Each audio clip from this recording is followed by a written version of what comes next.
All right, go ahead, Matt. Right.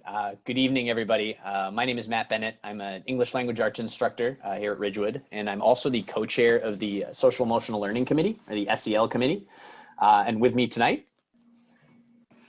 Eric Lasky. I am the assistant principal here and also in charge, division head of STEM. okay. And we're here tonight to talk to you for this parent university about advisory at Ridgewood. Advisory is playing an increasingly important role at our school. It's a program we really just started last year, but you may well be aware that the advisor's role in your students' education has kind of become more central. So we just kind of wanted to give a little presentation tonight about what advisory is, where it comes from, how the advisories were planned, and how you can use advisory most importantly. What are the benefits that this provides students, and then what are the benefits that it provides to parents? So with that, I've also have on here Kathleen Lanus, the school social worker. It couldn't be with us tonight, but she is also the co-chair of the SEL committee. So I wanted to make sure that she is on this slideshow, as a lot of this is her work. So, all right, really briefly, if anyone ever has any questions, feel free to email me or contact me or Kathleen Lanus about any of this. But I did want to briefly go over the the research that goes behind our social emotional learning program. So social emotional learning, the idea is that this is teaching skills that students need to behave socially and also to cope with their emotions. We use the SEL competencies that are developed by CASEL, which is the Collaborative for Academic, Social, and Emotional Learning. It's kind of a mouthful, so they go by CASEL. They have a great website if you ever want to look that up. We also use the ruler method, which is from the Yale Center for Emotional Intelligence, and Kathleen Lanus and former principal Chris Yulee and myself went to a training there last year. We are also, it's very important that our learning be trauma informed, and this is a movement in education to try to make classrooms more welcoming to students who have endured some kind of trauma. And then we also use advisory to make sure that our teaching practices at the school are equitable, diverse, and inclusive. And we'll talk a little more about that as this goes on. So feel free, please, to contact me with any questions about that, but that's the basis for our social emotional learning program. And our advisory program and our social emotional learning program kind of go hand in hand because teaching students how to recognize their emotions, understand their emotions, label their emotions, sorry, I said that, express their emotions and regulate their emotions is important for a lot of reasons. And advisory is one place that we'll kind of talk about these things. So studies show that people with greater emotional intelligence, and people with emotional intelligence are people who can do those things that I just named. They maintain healthier relationships. They're better caring for their own well-being. They make better decisions. They pay attention, learn, and remember better. And obviously that's a key piece for a school, right? When students are not able to manage their emotions, they're feeling too angry, they're feeling too sad, or even if they're feeling too excited or they're feeling too relaxed, they're not in the best place to retain the information and retain the skills they need. When they become adults, people with greater emotional intelligence tend to receive higher performance ratings. They tend to be rated as more effective. Many companies seek these skills, right? The ability to work with other people, the ability to comport yourself in a professional manner are skills that companies and organizations want. So these are things we want to develop in our students, and our advisory program is one of the ways that we can do this. I will briefly, students with greater emotional intelligence, the benefits kind of aren't just outside of school. In school, students with greater emotional intelligence experience fewer problems with attention, hyperactivity, substance abuse, anxiety, depression. Not that these go away, but they're able to better manage them. Engage in less aggressive or socially deviant behavior. Achieve more academically, have better relationships, and participate more in class. So in a way, that this SEL program is something that kind of forms a basis for the academics and helps the students to be best prepared to learn and retain information. One question you certainly might have if you're a parent of a student at Ridgewood is, how did my student end up in this advisory? And Kathleen Lanus and myself, we were very intentional about how we built the advisories.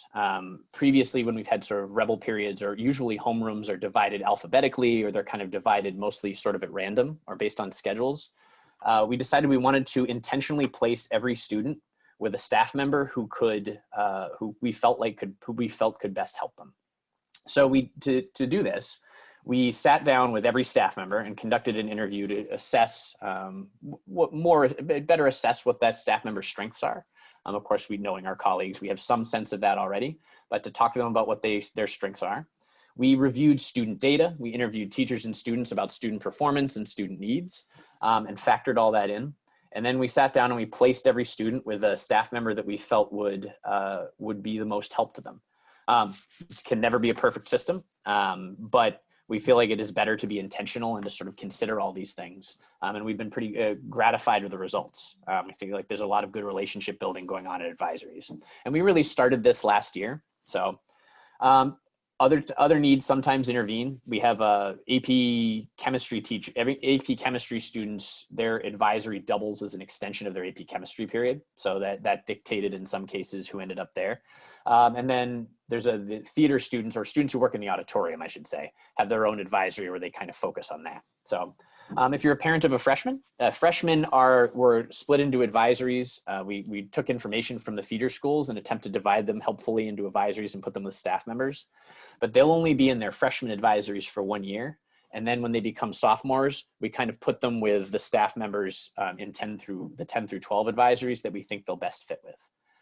So we've been really pleased with the results. And I think there've been a lot of good relationships being built, but that's how a student ends up in a particular advisory. Okay. The expectations for advisors.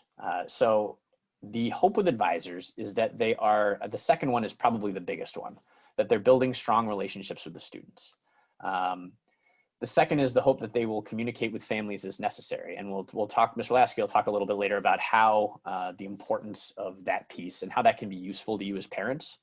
The idea is that one person in the building understands the student's particular academic strengths and challenges. One person in the building really understands the student's social emotional strengths and challenges. So the benefit of this, right, is that the student should have one person who sees the whole picture. And a lot of times, and I've felt this as a teacher for sure, you can end up kind of siloed off in your own world, right? Where I tend to think of students as English students, and I don't always know what the other teachers see. But the idea in advisory is if you're building a strong relationship with the student, if you're spending time with them every day, if you're talking with them, then you're going to understand the whole picture and be a much bigger help. And I know with my advisees that's been the case. I've learned a lot more about these students individually than I would have if I just had them in class. And this allows advisors to be advocates for the students in ways that they maybe couldn't before. So these are the general expectations for advisors. So how can I use my students' advisory? And then Mr. Lasky will have a couple of these. How can I use my students' advisory? One good way is, as I said, a student's advisor can be an advocate for them. So if they are maybe struggling in one class with one teacher, maybe if necessary and if productive, their advisor might jump in and talk to that teacher and mediate a discussion between the two. It can help your student access resources, right? So your student can, if your student has needs that maybe are academic or non-academic, right, their advisor is a good person to go to help to help achieve them. So a lot of I was going to say, Matt, yeah, I was jumping in there real quick. Like even earlier in the year, if you were having issues, say with Zoom and getting on Zoom calls, that's where the best point of contact is. Reach out to the advisor, and they can help you out, especially if you're, some students who are having trouble with multiple classes, and the advisor could help them with a simple solution. So those issues as well, or they don't understand their schedule, many different issues. That's a chance, especially when you're in advisory, ask the advisory or send them an email, reaching out, contacting them. Absolutely. And I think with the being a point person, the next one would kind of be the point person for complex situations. I think sometimes parents may end up getting a lot of different calls from several teachers or from several staff at the building. And one thing that you can use the advisor for is they can be the person who sort of collects that information and talks to you. So if there's one person you want to talk to, this is not a bad way to use the advisor. If you find you're getting a lot of different phone calls. And then passing along feedback to the school. A lot of what we learn about how people feel about how the school's operating or how people feel about various programs will come up from students in advisory, since there's time to kind of talk about that. And I think that's one of the benefits of having a set piece of time every day that's not dedicated to academics. is we can talk about kind of whatever we need to, right? Whatever is on the student's mind, whatever they feel like they need to talk about. Sometimes that might be some way that the school is running that they like or don't. Sometimes that might be something in their personal lives. Sometimes it might be something school related. Sometimes it's just they need to talk. So, but not being a teacher in charge of them and not having to offer a grade offers me as an advisor a lot more freedom to kind of be that person and be the person that they can come to. And then I skipped some general expectations here, the last one. So advisors schedule a student's office hours for the week. So I'll ask you, do you want to take that one or do you want me to, I can. Yeah. So that is, well, the advisors do schedule the office hours. That is based on input from both their teachers and the students. So normally the teachers will ask the students first, like, what office hours do you need for the following week? A lot of teachers will do that on Friday, and then on Monday they sort of finalize things. And then teachers will also send out emails to the advisor, say, hey, I need to see this student. Can you please schedule them for office hours? So the office hours are a collaborative effort, but then there is that one advisor that makes sure that it fits into the student schedule. If we let the teacher schedule it, they might all schedule the same student for the same time and the same day. So by having that person to go through, it allows us to make sure that the students has a schedule where they get all their office hours in. And then once again, there's multiple people with input on that. Absolutely. The students are also supposed to email their office hour schedules to you on either Friday. Some teachers work a little bit ahead, but definitely by Monday, all the parents should get a schedule of those students' office hours. So they know as well when are the students supposed to be attending office hours. Absolutely.